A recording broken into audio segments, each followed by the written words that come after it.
Okay, so while you guys were busily rolling, I was busily cheating, and I used my TI. And what the hell, let's cheat some more.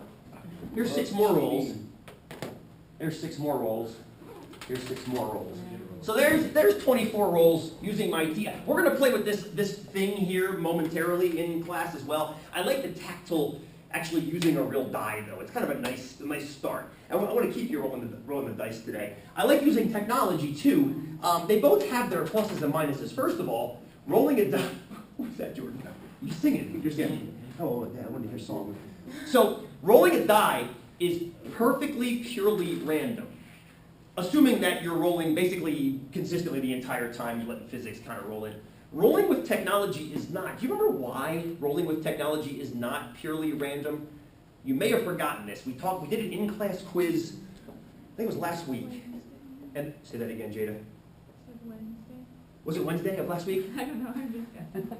One of the ones last week, I made you put your birthday in Yeah. and store it in the random number. Remember that? Remember that bad boy, random number generator? Why did I make you do that? So everyone's would be different. Yes, because if we didn't have a different starting seed value for the randomizer, what happened? It would all be the same. Everybody got the same numbers, which is hardly random. It's hardly random, so we had to generate it. That's why these are only pseudo-random. Now, I use these things so much in class that I'm constantly kind of screwing with that seed value anyway, if that makes sense. So when I roll 24 times, essentially this is a 6-sided die rolled 24 times. It's not as good as a real die rolling, but it's arguably as good, and you'll see why momentarily when we use Excel has the same problem, but Excel's same problem is easily remedied at the same place. You wouldn't necessarily want to use this kind of technology if you were doing, like, say, a Monte Carlo model for a dam structure test, like a stress test on a dam structure. You want to use something with a little better randomizer, but for what we need in this class, it's absolutely perfect because it's in our hands and it gets the job done quickly. All right, so I want to go over here and I want to analyze a couple things. Elena, first of all, anybody here roll 6 times and get exactly one of each number? Anybody? You got 1, 2, 3, 4, 5, and 6. Oh, no, not exactly. I'm sorry. You mean in order? No, I just mean anybody, this is a great question, and I'll phrase it differently. Every single time you rolled, you got a different number. I don't care about in order. That's even harder to get. But did anybody get, it's 1 in 720, just in case you were wondering. That's the chance of getting 1, 2, 3, 4, 5, 6 in that order. It is 1 in 720, which is extraordinarily unlikely, right? I'm going to put that up here. Now, the reason for this will come to us shortly, I promise you. And I say shortly, I mean in the next 5 weeks at some point. So the probability of getting the string of values 1, 2, 3, 4, 5, 6. It's 1 in 720. What do I call that, friends? I call that essentially 0. I want to come back to what this means and why I'm calling that essentially 0 momentarily, okay? But I want to come, there's a meaning that's kind of being hidden in all these die rolls that I want to come back to. But that wasn't what Elena said the first time. She said, once I try once and don't get a 3, as Armando pointed out, I can't get 3s with this die. I cannot get 3s with this die. If I don't get a 3 on the first roll, I got 5 more. So my question is, and I think Armando's answered it, if you don't get a 3 on the first roll, will you pick it up in the next 5?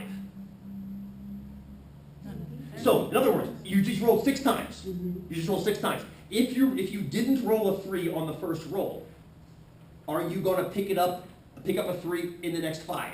Armando did not at all, did he? How many of you guys did not roll a 3 on the first roll, but then picked up a 3 later on in the roll somewhere? Yeah, yes, a couple of you guys did that. How many of you rolled a 3 on the first one? Yep, I did too in my first TI simulation up there, right there. I also got it here, and then it popped up over here, okay? Mine was actually number 4. You got your 4th one in? Awesome. So my question is this, and I want to throw this out there to revisit some symbols from the previous project, but I want to ask one more thing though. So what's the probability of getting a 3 on the, say, second roll?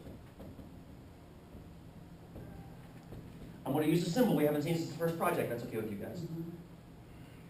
It's a little terrifying, I know. Remember what that means? What does that mean? It doesn't mean anything mathematical. It just means words. Assuming that. Good. Assuming that was perfect. Or go ahead, Haley. I said like within, like. Exactly, within the parameters of assuming that. I think I was going to start to write given that. Yeah. Assuming that was great. Basically, what you're going to put after this vertical line is something that's already happened. So what's the chance that you get 3 on the second roll, given that, assuming that this already happened, that you didn't get 3 on the first? Now, as crazy as all that writing is, don't overthink the mathematics. Friends, what is the chance that you get a 3 on the second roll, assuming you didn't get 3 on the first? 4 out of 30. Don't overthink this. Don't overthink this. It can't be 1 out of 5. No. Why can't it be? Because I think you're sending to shrink rather than, Does that die, when you throw this die the first time, it doesn't eliminate. it does, say that again, It David. doesn't eliminate the first probability. It does not eliminate, it doesn't keep track of what you got on the first one. So in other words, when I pick the die up and roll again, does it matter what happened over here? No. What did that? No. If it did, Vegas would have a hell of a time gambling. So it would be 1 in 6, wouldn't it? Wouldn't this just be 1 in 6? Wouldn't that just be 1 in 6? But Jada, go. Go, we have 5 please. more chances, so. You do. But does the die keep... No, I love what you're saying. You do have 5 more chances. So here's the question. I think what you guys are getting hung up on, and I love this, by the way. I love this. I want to back to your 5 more chances. I'm going to change the question a little bit. And all these questions are fantastic, but they're hinting more at the probability of probability rather than the statistics of probability, which sounds like a bunch of hogwash I know coming out of my mouth right now at 10:30 in the morning. But I promise you this. You want to say, what is the chance? And this goes back to what Jada just said and also what Elena said about 20 minutes ago. What's the chance that we get at least one, let me spell this out, at least 1 3 within 6 rolls? I think that's an interesting question. I think this is what you guys are talking about too. Now this doesn't say that we have to get 1 of each number. It could also imply it turned off, but it could also imply, like on my TI up here, that occasionally you get multiple 3s within 6 rolls. But what's the chance, do you think, of getting at least 1? Now, do those words, at least 1, ring a bell to you guys from the first project? It's okay if they don't. It's been a couple weeks since you did it. But do you remember why we talked about the idea of at least 1 from the first one? If you don't, it's totally fine. And it sounds like you don't, and that's okay. So what you'll do is when you get back into your project tonight, I'm going to give you a hint on this one. The answer to this one is you don't want to answer this one directly. And after the second project, you can answer this one, piece of cake. The chance of getting at least 1 3 within 6 rolls, that's too hard to do. That would mean this would work as far as part of the event space. This would work as part of the event space. That would work as part of the event space. Did anybody get more than 2 3s when they rolled? Anybody get more than 2? You got a couple? No, you guys just got 2 back there? Yeah. You got 2? But wouldn't the roll 3 3 3 3 3 3? That would be at least 1 3, wouldn't it? Right? 3 3 3. So would 1 2 3 1 2 3, 3 2 1 3 2 1, 3 2 3 2 3 2, 6 3 3 6 5 3, 3 5 5 5 5 5. This is going to get really annoying really fast. Because if you think about how many ways, hold that thought, Lynn. If you think about how many ways you can roll a die 6 times, if you think about the size of that number, it's staggering. If you throw a 6-sided die 6 times, how many possible outcomes are there? How many possible outcomes are there? So they can be different. Like, for example, Of course they can. But hold that thought. How many ways can this happen? What I'm asking you to do is I'm asking you, I want to come back up here. We'll come back to that question. I'm asking you to revisit from your first project again, I'm asking you to revisit what these things are called. Remember what these two pieces of the probability fraction are called for your first project? They both have the word space in them. Space event is something. This is the size of the, Event. yep. Event, yes. This is the size of the event space. This word I invented a few years back because I needed a term for it, and no term existed in textbooks. So I just started calling it the event space because events are what we're interested in. And the event space is simply the collection of ways to get done what you want to get done. In this case, rolling a 3. What was the bottom called? Do you remember the kind of space that was? It also started with S. Space. Sample space. And a big part of project number 2 is showing you mathematical ways of computing that sample space. Is that fair? Is that fair? Good. Fair enough. Okay, good. So here's the idea. We have to figure out some way of measuring the sample space. Now, what you're going to realize pretty quickly. So 30 will be 100 times 30. Exactly. Now, this is going to be a bit of a jump forward. To your project that you're going to be doing for next class. There are 6 ways for the first die to be rolled. 1, 2, 3, 4, 5, or 6. There are also 6 ways for the second roll to happen. Not 5. We didn't take 1 away. Then there are 6 ways for the next one, and there's basically a row of 6s all the way along, aren't there? There's a row of 6s all the way along, which means, and the multiplication is what this project is all about, and you'll see it it's not important for today, honestly, it's not. We're going to be collecting data and running averages today. But that right there is the total number of ways that you can roll. 36 times 6 is 216, times 6 is like 1300, times 6 is like, I don't know what this is anymore. Armando, you got it for me?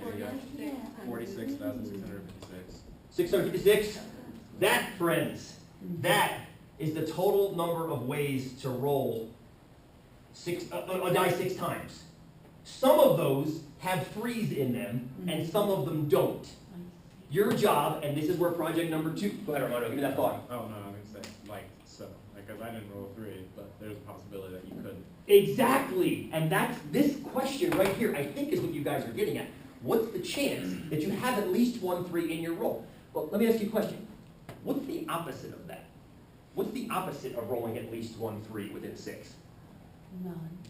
Not rolling any at all. Not rolling any at all. So this is going to seem a smidge magical to you. But the way, and until you do the second project,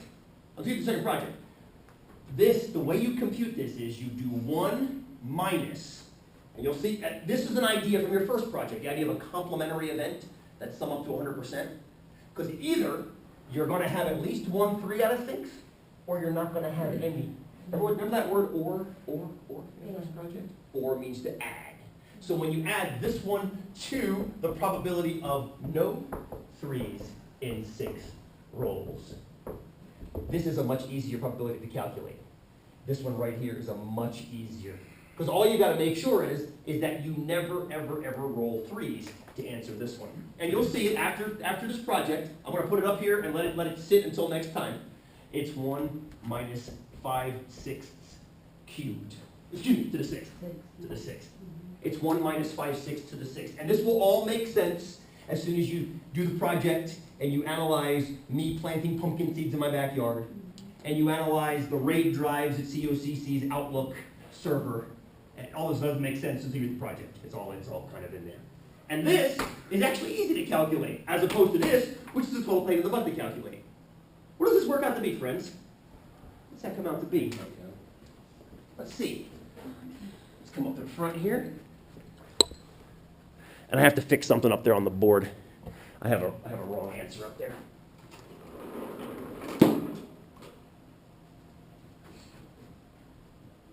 All right, there we go.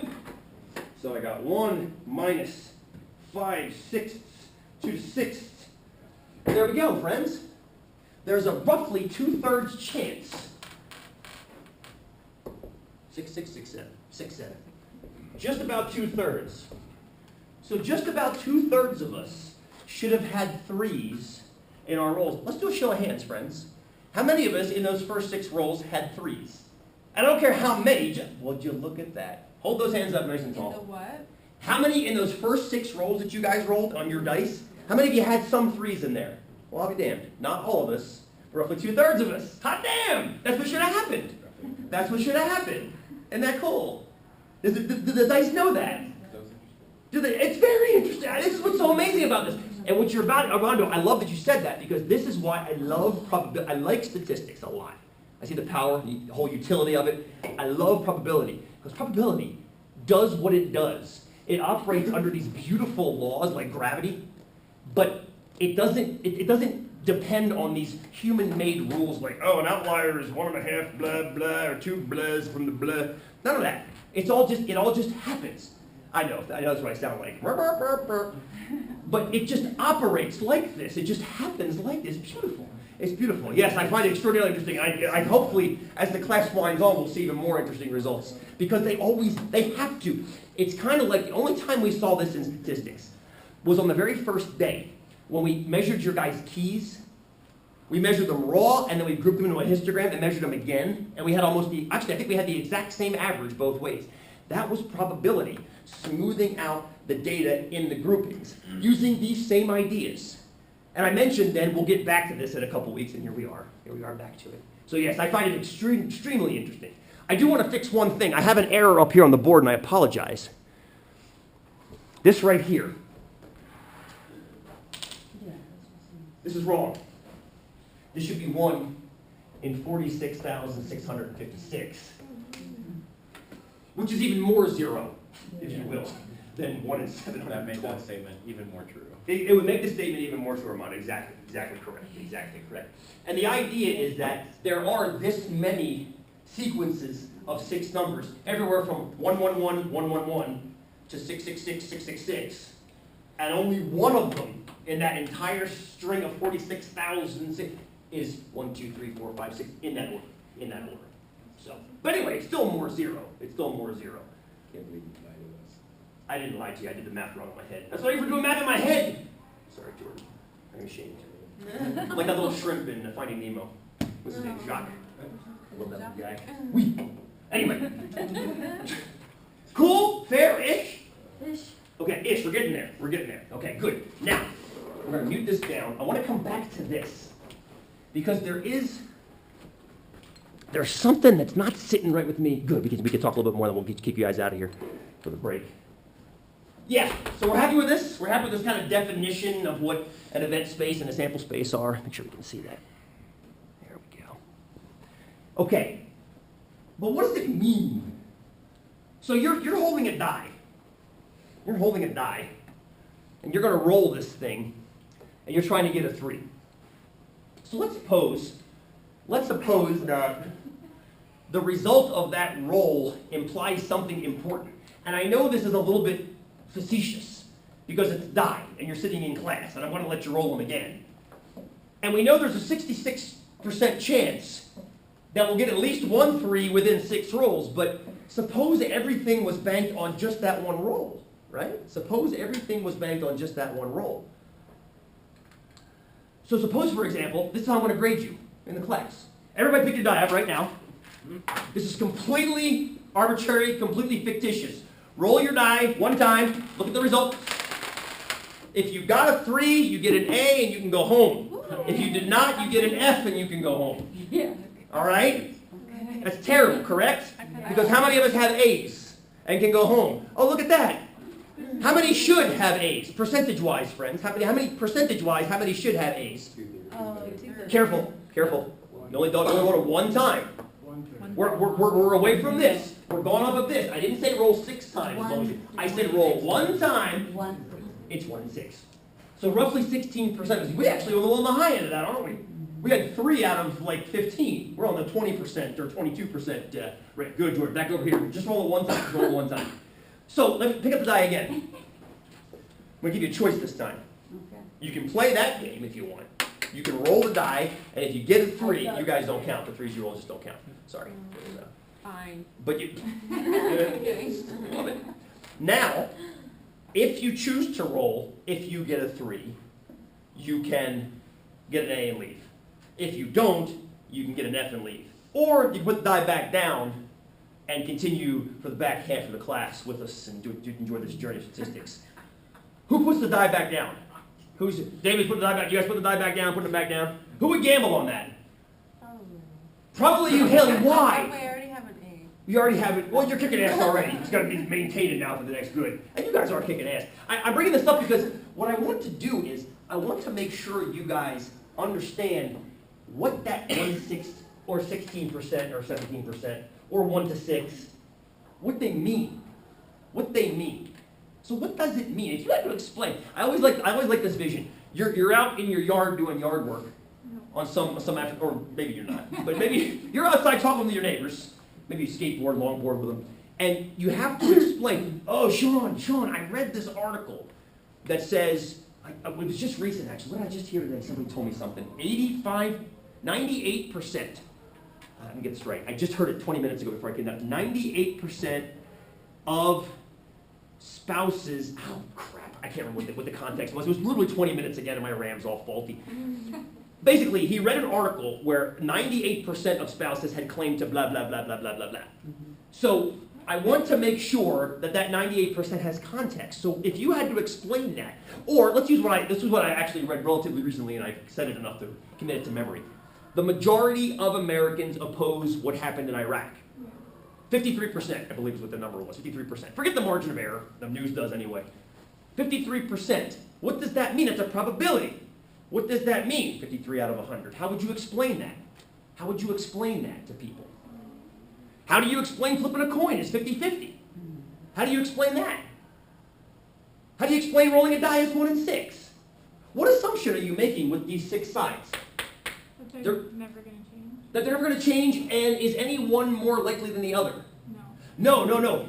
Would it change, for example, if I had a die, this side was a 1, that side was a 2, this side was a 3, this side over here was also a 3, the side on the bottom was a 5, and this side on the back was a 6. So you'd have 2. Good! That changes the probability of a 3, doesn't it? It's now 2 out of 6. So when you look at this sample space, the only reason you can safely say that it's 1 and 6 is because all of these, and I mentioned this in your first project, all of these outcomes are what are called equally likely. Equally likely. 1 is just as likely to happen as 2, is just as likely to happen as 3, is just as likely to happen as 4, is just as likely to happen as 5, is just as likely to happen as 6. That changes, of course, up here. Then we have to deal with what are called weighted averages, which we will play with starting today, finishing up on Wednesday with that. With the idea of a weighted mean from statistics, we're going to come back. That's why I said it's statistics plus probability. So what I want to do, what does 1 and 6 mean? If you had to explain it to someone, how would you say 1 and 6? 1 and 6. There's like 6 options. Right. But 1. So how should I feel right now? If that role is important, how should I feel? Scared. Why scared? Because you only have 1 and 6. Okay, I got this. We're going to take our 5, but while you're in the middle of taking your 5, roll these dice, let's say 20 more times each, and keep track of each result that you get. Okay, let me shut this down.